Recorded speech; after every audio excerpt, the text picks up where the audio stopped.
दोस्तों, उत्तर प्रदेश में कानून का राज है या सिर्फ खाकी की सनक और अफसरशाही का इक्तदार? योगी राज में पुलिस की गुंडागर्दी और ब्यूरोक्रेसी की इस नाफरमानी का आलम अब इस मोड़ पर पहुंच चुका है। ये बात अब किसी से छिपी नहीं है। आम जनता को तो ये अफसर रोज अपनी जेब की जागीर समझते ही थे, लेकिन अब इनकी हिम्मत इस कदर बढ़ चुकी है कि ये सीधे अदालतों के इजाफे पर न्यायपालिका के इकबाल पर हमला करने लगे।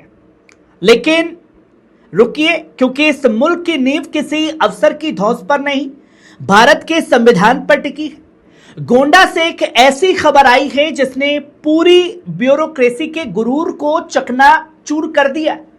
अफसरशाही पर अदालती चाबुक चला है, जहां जज ने इन अफसरों की खेकड़ी निकाल दी है। दोस्तों, मामला बेहद संगीन और चौंकाने वाला है। गोंडा का करीब 30 साल पुराना नजुल जमीन का एक विवाद मामला अदालत के विचाराधीन था, लेकिन देवीपाटन मंडल की कमिश्नर एक सीनियर आईएएस अफसर दुर्गा शक्ति नागपाल को लगा कि शायद वो कानून से ऊपर है।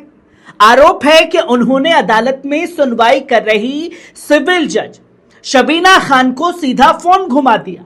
फोन पर केस की जानकारी मांगी गई, छुट्टियों का हिसाब मांगा गया, और जब एक ईमानदार और बाअसूल जज ने न्यायिक प्रक्रियाओं का हवाला देकर जानकारी देने से इनकार किया, तो मैडम कमिश्नर अपनी अफसरशाही की सनक दिखाने लगी। आरोप तो यहां तक है कि बातचीत के दौरान जज साहिबा को भला बुरा कहा गया, उनके संस्कारों और तरबियत पर सवाल उठाए गए, धमकी दी गई कि हाईकोर्ट में तुम्हारी शिकायत करेंगे। वाह मैडम कमिश्नर वाह, ये कौन सा पावर है जो आपको एक न्यायिक अधिकारी की गरिमा पर हमला करने का हक देता है? क्या आपको लगता है कि आपकी आईएएस की कुर्सी अदालत के हथौड़े से बड़ी है? लेकिन सलाम है सिविल जज शबीना खान के उस जज्बे और हौसले को, जिन्होंने अफसरशाही की इस गुंडागर्दी और धौंस के आगे घुटने टेकने से साफ इनकार कर दिया।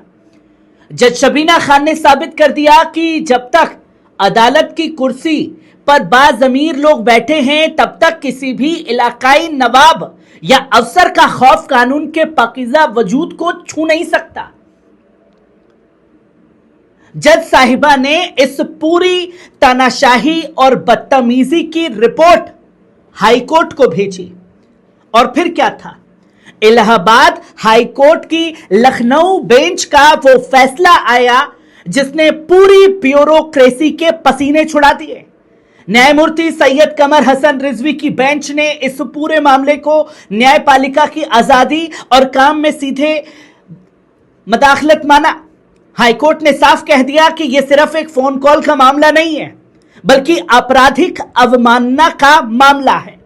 अब कमिश्नर साहिबा के खिलाफ आपराधिक अवमानना का मुकदमा चलेगा। सुन लीजिए हुक्मरानों और पुलिस के आकाओं, ये इस देश का लोकतंत्र है, जहां कानून का डंडा जब चलता है तो बड़ी से बड़ी कुर्सियां कांपने लगती है। कोई हुकूमत बचाने नहीं आती है। यह तस्वीर खासतौर पर गोंडा से सामने आई। आपको सिलसिलेवार तरीके से समझाते हैं कि गोंडा की इस 29 साल पुराने विवाद में अफसरशाही ने कहां अपनी हदें पार की और अदालत ने कैसे उनका गुरूर तोड़ा। 1997 से लंबित मामला गोंडा के जेल रोड स्थित ज्योति विद्या मंदिर बालिका इंटर कॉलेज से जुड़ा। यह जमीन का विवाद साल 1997 से, यानी पिछले 29 सालों से सिविल कोर्ट में चल रहा था। बुलडोजर और कार्रवाई की हड़बड़ी की गई। प्रशासन नजुल जमीनों के नाम पर कार्रवाई कर रहा था, लेकिन मामला सिविल जज की अदालत में था, इसलिए प्रशासन के हाथ बंधे थे। इसलिए बौखलाहट में नियमों को ताक पर रखा गया। 15 जुलाई को वो विवादित कॉल कमिश्नर दुर्गा शक्ति नागपाल ने 15 जुलाई को सीधे जज शबीना खान को फोन मिलाया, केस का ब्यूरो मांगा और जज की छुट्टी पर जाने को लेकर अनशंड बोलना शुरू कर दिया। जज सबीना खान ने साफ लहजे में कहा कि सब जुडिश मामले पर फोन पर बात करना गैर कानूनी है। उन्होंने न्यायपालिका का इकबाल बुलंद रखते हुए जानकारी देने से साफ तौर पर मना कर दिया। अफसर की बदतमीजी और धौंस इनकार सुनते ही कमिश्नर साहिबा अपना आपा खो बैठी। आरोप है कि जज को भला बुरा कहा गया, उनकी तरबियत, उनके संस्कारों पर, उनके धर्म को लेकर के सवाल उठाए गए, हाईकोर्ट में शिकायत की धमकी दी गई। हाईकोर्ट का ऐतिहासिक चाबुक चला। हाईकोर्ट ने इसे न्यायपालिका की आजादी पर हमला मानते हुए सीधे क्रिमिनल कंटेम्प्ट की कार्रवाई के आदेश दे दिए, जहां से पूरा मामला जो है बदल गया।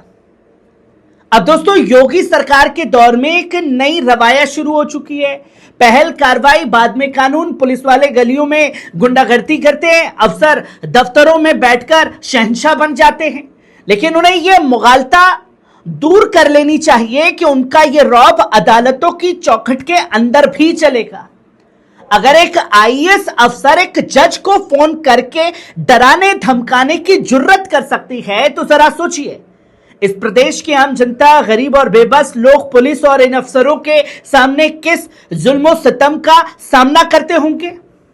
आज जज सबीना खान ने सिर्फ अपना नहीं बल्कि इस देश के हर उस नागरिक का सिर फक्र से ऊंचा कर दिया है जो संविधान में यकीन रखता है।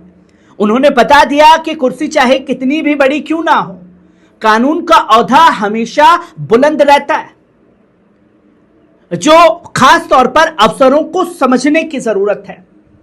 अब दोस्तों, सवाल सीधा ये उठता है, क्या सिर्फ अवमानना का मुकदमा काफी है या ऐसे अफसरों पर प्रशासनिक कार्रवाई भी होनी चाहिए? क्या पुलिस और ब्यूरोक्रेसी की इस बढ़ती गुंडागर्दी पर सरकार लगाम लगाएगी या इन्हें यूं ही छूट मिलती रहेगी? यह फैसला इतिहास में दर्ज होगा। यह फैसला उन तमाम अफसरों के लिए एक सबक है जो सोचते हैं कि वो कानून के रखवाले नहीं बल्कि कानून के मालिक हैं। इसने आईना दिखा दिया है देश को। जय हिंद, जय संविधान। क्योंकि इस मायने को समझना बहुत ज्यादा जरूरी है। शुक्रिया।